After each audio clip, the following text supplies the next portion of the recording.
ចាសួស្តីបងប្អូនទាំងអស់គ្នាប្រសិនបើបងប្អូនដែលមានកូនកើតក្នុងឆ្នាំ2025និង2028នឹងទទួលបានលុយ$1000ពី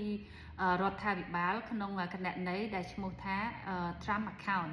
ចាសួស្តីបងប្អូនអញ្ចឹងគឺនេះគឺជាព័ត៌មានមួយថ្មីសម្រាប់រដ្ឋាភិបាលអាមេរិកដែលគេលើកទឹកចិត្តឲ្យប្រជាជនអាមេរិកបានមានកូន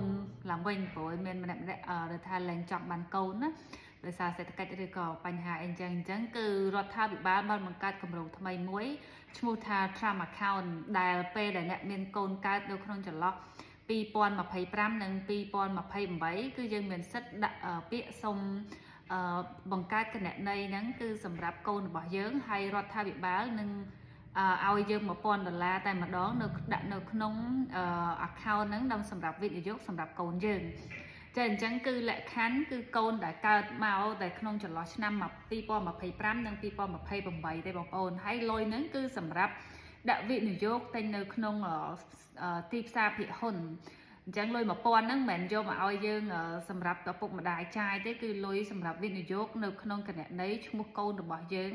ហើយទុកវារហូតដល់18ឆ្នាំពេលដែលកូនយើងអាយុ18ឆ្នាំគឺយើងអាចកូនយើងអាចដកលុយហ្នឹងយកទៅប្រើប្រាស់សម្រាប់បង់ថ្លៃសាលាសម្រាប់យកទៅរកស៊ីធ្វើជំនួយណាមួយឬក៏អាចយកទៅទិញផ្ទះបានហ្នឹងគឺលក្ខខណ្ឌនៃការប្រើប្រាស់លុយចាអញ្ចឹងនេះគឺជាលុយដែលគេយកវិនិយោគនៅជាមួយនឹងក្រុមហ៊ុនឯកជនប៉ុន្តែជាគណនីរបស់ប្រធានាធិបតី Trump ឈ្មោះថា Trump Account អញ្ចឹងដើម្បីយើងអាចមានសិទ្ធិដាក់បានគឺបងប្អូនត្រូវចូលទៅក្នុង iOS ទៅគឺ iOS form បំពេញ form 45 47ចាអញ្ចឹងពេលបំពេញ form នឹងហើយគឺបងប្អូនត្រូវជ្រើសរើសចុះឈ្មោះនៅក្នុងគណនីឈ្មោះថា Trump Account ហ្នឹងហើយបន្ទាប់មកគឺគេនឹងចាបំពេញ form នឹងអីហើយអស់ទៅគេនឹងដាក់លុយចូលនៅក្នុងគណនីកូនរបស់បងប្អូនចំនួន